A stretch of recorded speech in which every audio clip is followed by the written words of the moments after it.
क्या आप सोच सकते हैं कि एक महिला जिसे लुटेरों ने चलती ट्रेन से नीचे फेंक दिया था, जिसके कारण उनका एक पैर कट चुका है और वह माउंट एवरेस्ट पर चढ़ सकती हैं। आज मैं आपको हजारों लोगों को प्रेरित करने वाली अरुणिमा सिन्हा की प्रेरणादायक कहानी सुनाऊंगी। राष्ट्रीय स्तर की वॉलीबॉल खिलाड़ी अरुणिमा सिन्हा पद्मावती एक्सप्रेस में लखनऊ से दिल्ली जा रही थी। बीच रास्ते में कुछ लुटेरों ने सोने की चेन छीनने का प्रयास किया, जिसमें कामयाब न होने पर उन्होंने अरुणिमा को चलती ट्रेन से नीचे फेंक दिया। पास के ट्रैक पर आ रही दूसरी ट्रेन उनके बाएं पैर के ऊपर से निकल गई, जिससे उनका पूरा शरीर खून से लथपथ हो गया। वे अपना बायां पैर खो चुकी थी और उनके दाएं पैर में लोहे की छड़ें डाली गई थी। उनका 4 महीने तक दिल्ली के all India institute of medical science में इलाज चला। इस हादसे ने उन्हें लोगों की नज़रों में असहाय बना दिया था और वे खुद को असहाय नहीं देखना चाहती थी।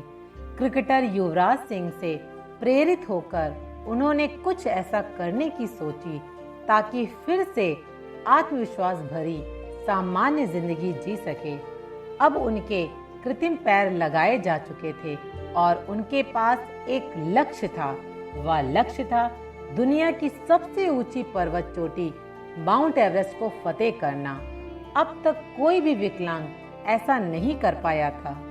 एम्स से छुट्टी मिलते ही वे भारत की एवरेस्ट पर चढ़ने वाली पहली महिला पर्वतारोही बिछेंद्री पाल से मिलने चली गई। अरुणिमा ने पाल की निगरानी में ही ट्रेनिंग शुरू की।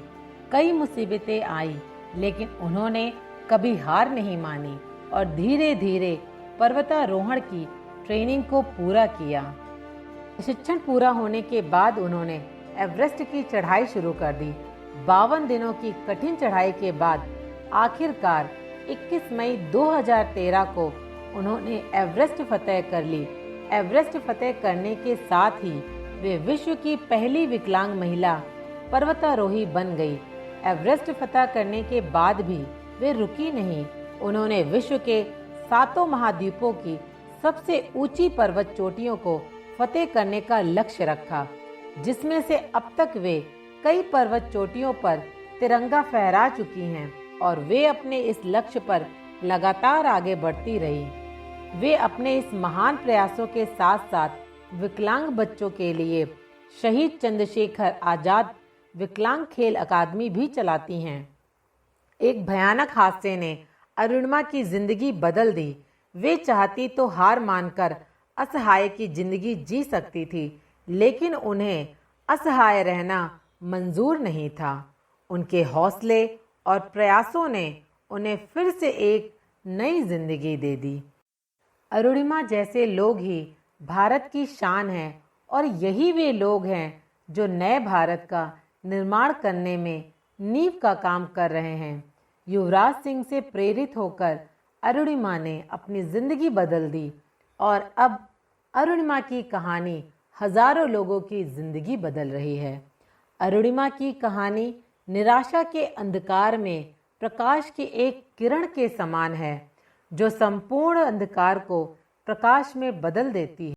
अगर आपको मेरी ये वीडियो अच्छी लगी है तो प्लीज़ मेरे चैनल को सब्सक्राइब करिए, लाइक करिए और शेयर करिए। धन्यवाद।